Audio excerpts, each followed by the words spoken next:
How to fix an unspecified error occurred in your system problem. Hello everyone, this is Sabrina here to help you today. So without any further ado, let's get right into the video.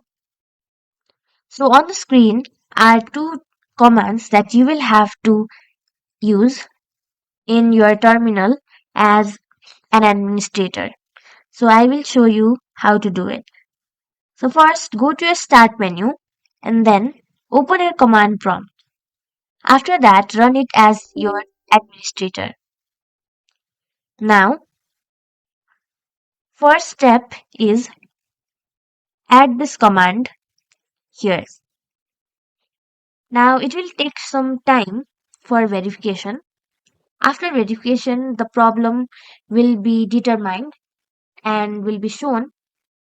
So, I will stop this for now and I will show you the next command.